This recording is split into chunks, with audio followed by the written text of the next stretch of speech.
नमस्कार, आप देख रहे हैं यूपी न्यूज 24/7 और मैं हूं आपके साथ ज्योतिका। आइए रुक करते हैं कुछ बड़ी खबरों की ओर। उत्तर प्रदेश में पंचायत चुनाव 2026 को लेकर सभी दल जुटे हुए हैं। यूपी पंचायत चुनाव को विधानसभा चुनाव 2027 का सेमीफाइनल माना जा रहा है। जहां एनडीए के सहयोगी दल निषाद पार्टी ने साफ कर दिया है कि वह अकेले चुनाव लड़ेगी, तो वहीं समाजवादी पार्टी और अपना दल कमेरावादी की नेता पल्लवी पटेल ने यूपी पंचायत चुनाव को लेकर स्थिति स्पष्ट कर दिया है। पल्लवी पटेल ने कहा कि हम अभी गठबंधन करने न करने पर विचार नहीं कर रहे हैं। उन्होंने कहा कि हालांकि हमने प्रथम चरण में 30 विधानसभा सीटों को लेकर संगठन और ग्राउंड लेवल पर तैयारी शुरू कर दी है। श्री राठौर विधायक ने कहा कि हम वाराणसी, प्रयागराज, मिर्जापुर समेत यूपी की 30 विधानसभा सीटों पर कार्यकर्ताओं को भेजकर संगठन की तैयारी शुरू कर दी है।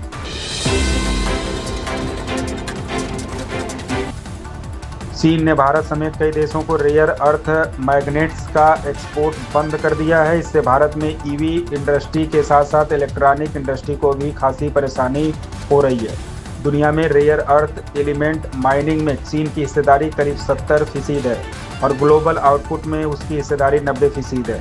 भारत सरकार इसकी आपूर्ति के लिए चीन के साथ बातचीत कर रही है। साथ ही उसने 5 अन्य देशों से भी रेयर अर्थ मैग्नेट्स की सप्लाई के लिए बातचीत शुरू कर दी है।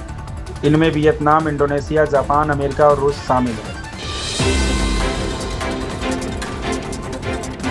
उत्तर प्रदेश में कोरोना वायरस के मामले फिर धीरे धीरे बढ़ते दिखाई दे रहे हैं। राजधानी लखनऊ में बीते 24 घंटे के भीतर कोरोना का एक नया मामला सामने आया है। संक्रमित महिला की पहचान 49 वर्षीय गोमती नगर विकासखंड निवासी के रूप में हुई है। इसके साथ ही लखनऊ में अब तक कुल 9 कोविड संक्रमित मरीज मिल चुके हैं, जिनमें से 6 अभी एक्टिव केस हैं। स्वास्थ्य विभाग के अनुसार महिला में हल्के लक्षण नजर आने पर परिवार ने निजी लैब में जांच कराई, जिसमें संक्रमण की पुष्टि हुई।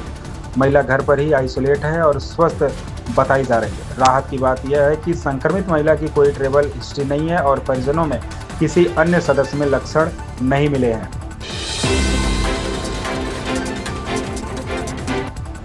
पीएम नरेंद्र मोदी के नेतृत्व में आज एनडीए सरकार के 11 साल पूरे हो गए हैं। इस अवसर पर बीजेपी की तरफ से सरकार की उपलब्धियां देश के सामने रखी गई। केंद्रीय मंत्री और भाजपा के राष्ट्रीय अध्यक्ष जेपी नड्डा ने कहा, पीएम मोदी के नेतृत्व में हम 11 साल पूरे कर रहे हैं। 11 साल में जो पीएम मोदी के नेतृत्व जो काम हुआ वह स्वर्ण अक्षरों में लिखे जाने वाला काम हुआ है। देश में 11 साल पहले तुष्टीकरण और समाज को खंडित करके अपनी कुर्सी को सुरक्षित रखना राजनीतिक संस्कृति का तरीका बन गया था।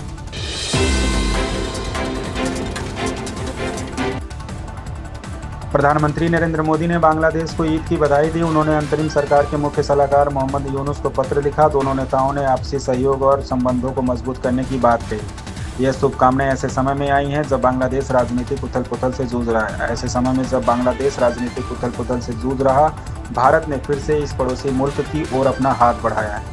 प्रधानमंत्री नरेंद्र मोदी ने बांग्लादेश के लोगों और इस सरकार को ईद उल अजहा की बधाई दी है। उन्होंने बांग्लादेश की अंतरिम सरकार के मुख्य सलाहकार प्रोफेसर मोहम्मद यूनुस को एक पत्र लिखा।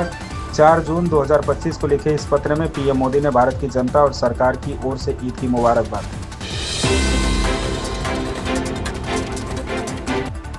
विदेश मंत्री एस जयशंकर यूरोप के दौरे पर जा रहे हैं। एक हफ्ते का यह दौरा रविवार से शुरू होगा। इस दौरे में वे फ्रांस, बेल्जियम और यूरोपीय संघ EU के साथ बातचीत करेंगे। हाल ही में ऑपरेशन सिंदूर के दौरान भारत ने सीमा पार आतंकवादियों के खिलाफ कार्रवाई की थी। इसके बाद पाकिस्तान के साथ सैन्य संघर्ष हुआ। भारत ने पाकिस्तान के एयरबेस और सैन्य ठिकानों पर सटीक हमले करके उन्हें तबाह किए। बाद में पाकिस्तानी सेना के DGMO के अनुरोध पर सीज़फायर की घोषणा की गई। उसके बाद से भारत की ओर से लगातार कूटनीतिक स्तर पर आतंकवाद के खिलाफ निर्णायक जंग लड़ा जा रहा है।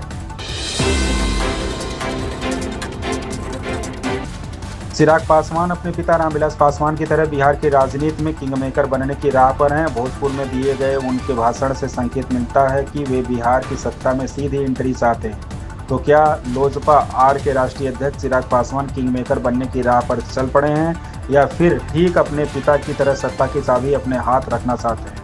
भोजपुर की सभा में चिराग पासवान ने जो तेवर दिखाए उससे साफ झलकता है कि चिराग पासवान बिहार की सत्ता में डायरेक्ट एंट्री चाहते हैं। आइए जानते हैं दलित नेता स्वर्गीय रामविलास पासवान ने वर्ष 2005 में कौन सा गेम खेला था। अमेरिकी company general electric GE Bharat के 5वीं पीढ़ी के लड़ाकू विमान के लिए इंजन बनाने की दौड़ में शामिल होना चाहती है। जीई के चेयरमैन और सीईओ लैरी कल्प ने ईटी को दिए एक इंटरव्यू में यह बात कही। उन्होंने कहा कि भारत जीई के लिए नागरिक और रक्षा दोनों तरह के एयरोस्पेस कारोबार के लिए बहुत महत्वपूर्ण बाजार है। लैरी कल्प ने कहा, हम इसमें बहुत रुचि रखते हैं। इसके लिए उन्होंने स्वदेशी तेजस विमान के लिए 404 इंजन बनाने का उदाहरण दिया। उन्होंने कहा कि भारत और अमेरिका के बीच बहुत मजबूत संबंध हैं, इसलिए जीई यहाँ है और हर संभव मदद करने के लिए तैयार है। जम्मू कश्मीर के पहलगाम में 22 अप्रैल को हुए आतंकी हमले और फिर ऑपरेशन सिंदूर के बाद पहली बार 6 जून को जम्मू कश्मीर पहुंचे प्रधानमंत्री नरेंद्र मोदी के लिए सुरक्षा के लिए अभूतपूर्व इंतजाम किए गए थे।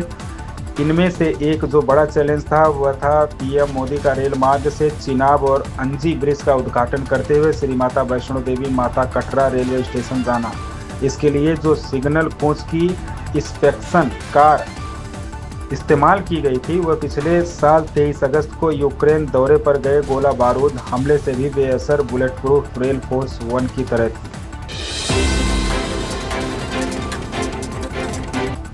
खुशी कपूर और वेदांग रैना के अफेयर के चर्चे तो पहले से ही हैं, लेकिन अब उनका एक ऐसा वीडियो वायरल हो रहा है जिसे देखकर फैंस की बाँछें खिल गई हैं। वो एक दूसरे का हाथ थाम कर बात करते दिख रहे हैं। ये वीडियो सोनम कपूर की बर्थडे पार्टी का है। बोनी कपूर और दिवंगत एक्ट्रेस श्रीदेवी की बेटी खुशी कपूर लव लाइफ को लेकर चर्चा में रहती है। उनका नाम एक्टर वेदांग रैना के साथ जुड़ता है।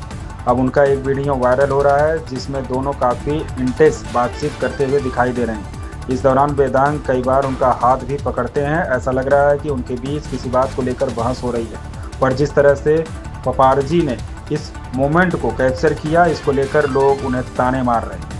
इन खबरों में बस इतना ही। बने रहिए यूपी न्यूज 24/7 के साथ। अगर आपको ये खबर पसंद आई हो तो हमारे चैनल को लाइक, सब्सक्राइब और शेयर करें और हमें अपनी राय कमेंट में जरूर बताएं।